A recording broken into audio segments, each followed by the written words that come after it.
ఆత్మజ్ఞాననిధి. మనిషి శరీరం రథం అనుకుంటే జీవాత్మ రథికుడు, బుద్ధి సారథి, మనసు పగ్గాలు, ఇంద్రియాలు రథాన్ని నడిపే గుర్రాలు, విషయాలు అవి నడిచే మార్గాలు అని తెలుసుకోమంటుంది కఠోపనిషత్తులోని ప్రథమాధ్యాయం. ఆత్మ, శరీరం, బుద్ధి, మనసు, ఇంద్రియాల మధ్య సంబంధాన్ని రథాన్ని ఉపమానంగా చేసుకుని నచికేతుడికి చెప్పాడు యమధర్మరాజు. ఆత్మజ్ఞానానికి సంబంధించి ముఖ్యమైనదిగా కఠోపనిషత్తు గురించి చెబుతారు. ఇందులో 2 అధ్యాయాలు, ప్రతి అధ్యాయం 3 భాగాలతో మొత్తం 120 శ్లోకాలుంటాయి. ఇది కృష్ణ యజుర్వేదానికి చెందిన ముఖ్యమైన ఉపనిషత్తు కఠోపనిషత్తు. దీంట్లోనే యమధర్మరాజుకు నచికేతుడికి మధ్య నడిచిన సంభాషణ కనిపిస్తుంది. నచికేతుడు వాజశ్రేవుడి అంటే ఉద్దాలకుడు కుమారుడు.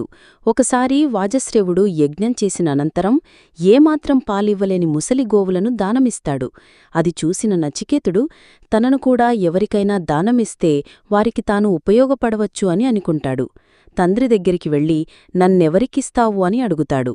అతడు సమాధానం చెప్పకపోతే రెట్టించి అడగడంతో విసిగిపోయిన వాజశ్రేవుడు కోపంతో నిన్ను యముడికి దానం చేశాను వెళ్ళు అంటాడు.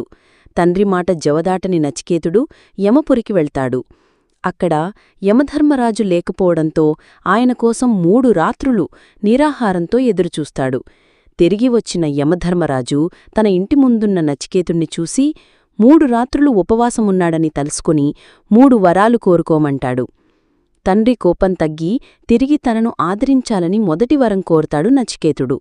2వ వరంగా యజ్ఞానికి మూలాధారమైన అగ్ని గురించి, 3వ వరంగా మృత్యువు తదనంతరం జరిగే ఆత్మగమ్యపు జ్ఞానాన్ని కోరుతాడు. మొదటి 2 వరాలు అడిగిన వెంటనే ఇచ్చిన యముడు 3వదైన ఆత్మను గురించి తెలుసుకోవడం కష్టమని దానికి బదులు భోగభాగ్యాలను, అప్లైశ్వర్యాలను ఇస్తానంటాడు. పట్టువదలని నచికేతుడి కోరికను మన్నించి చివరికి ఆత్మజ్ఞానాన్ని బోధిస్తాడు యమధర్మరాజు. వారిద్దరి మధ్య జరిగిన తత్వజ్ఞాన సంవాదమే కఠోపనిషత్తు.